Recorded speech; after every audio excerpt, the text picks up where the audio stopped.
Okay, we're back, and we are going to do the journal questions for this story.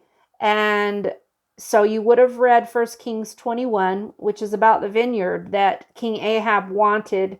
I love that this story is in the Bible. It is, to me, um, a really good lesson on um, really being selfish, just and the lengths that we will go to get what we want.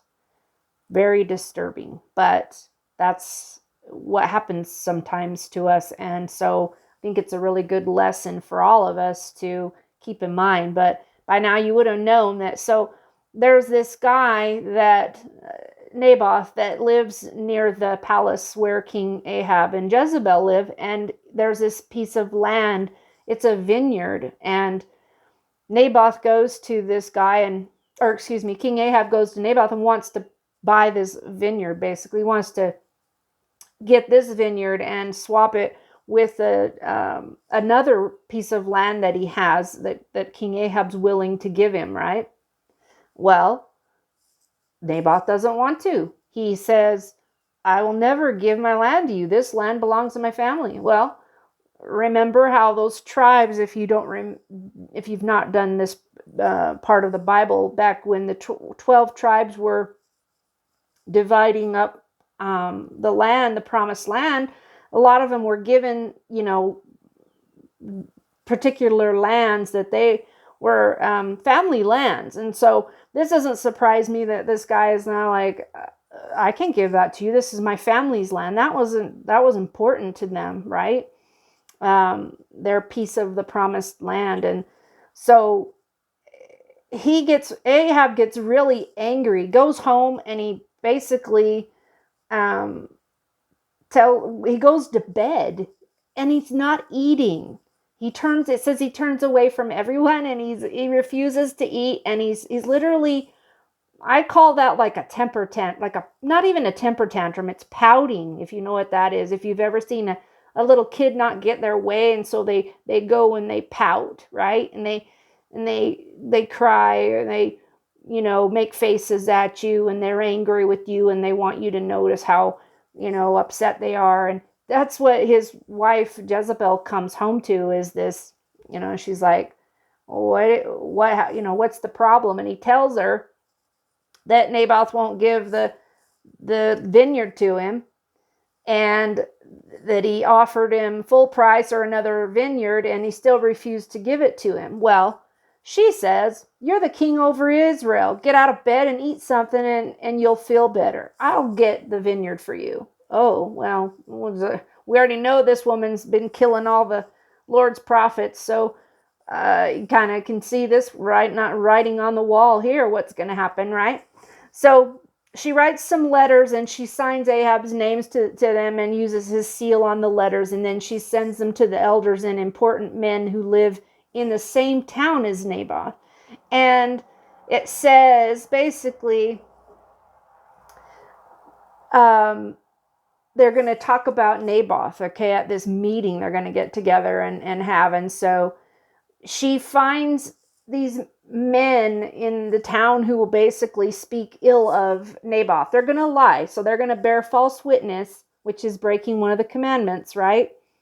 She's complicit in asking them to do this to help her get this vineyard. And this is her strategy. Here's how I'm going to get this vineyard for you. I'm going to go talk, get these men to say bad things about Naboth, and eventually they should say that they heard Naboth speak against the king and against God, and then they'd take him out of the city and they'd stone him, right?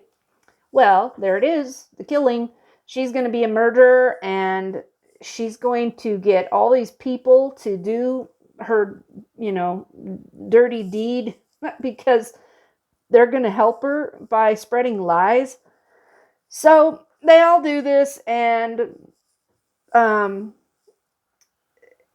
sure enough, King Ahab, the Naboth is dead, and she says to him, "Now you can take the vineyard that you wanted." And so he went to the vineyard, and he took it for his own. And so it's just, I'm just not surprised that, because that's kind of where we are at sometimes as people. Like I see, even seen this at school, like when I was teaching there at the campus, that there would be students who would lie and say they, as we were handing out treats and stuff, they would say, oh, I haven't had one yet I was certain I'd seen them already take one. And then other students would call them out, right? And they would be like, you already had one. And Miss Alstrom, they're taking something. And I'm just like, well, I'm not the police on that. I love that you guys hold yourself accountable in that way. But yeah, I mean, I look at it like this. That person that took 2 sodas or 3 pieces of pizza and only thought of themselves and didn't think about the rest of the class, that's on them. That's not my problem, right? That's a them problem. And that's how I look at this. Like, these 2 people, if this group of people are that wicked that they feel like that they can just do this, then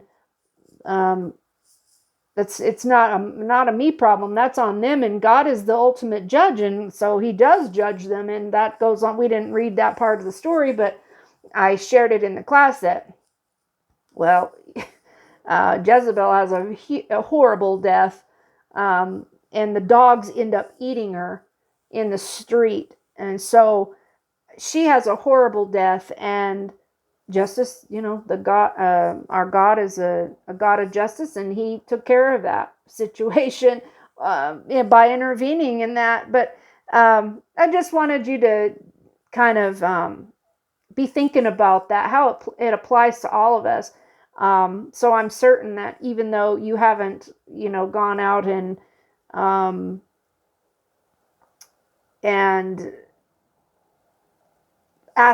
tried to get someone killed, that may not apply to you as this story plays out. But we've all gone our own way selfishly and done things that hurt other people by wanting something so badly in our own way that we didn't care who it hurt to go get that, whatever that is. And so anyway, I've already given you a few examples of my own life and where that went wrong, and then of other things that I've seen in the classroom. So hopefully that'll help you with your journal. So today we're going to do the same thing with our journals as we did last week. I just want you to answer number 2, which is how you can relate to the story, and number 3, A and B, which is where the characters went wrong in your opinion, and then where God would say they went wrong based on Exodus 20. So that's all we've got, and I look forward to reading those, and we'll talk to you later.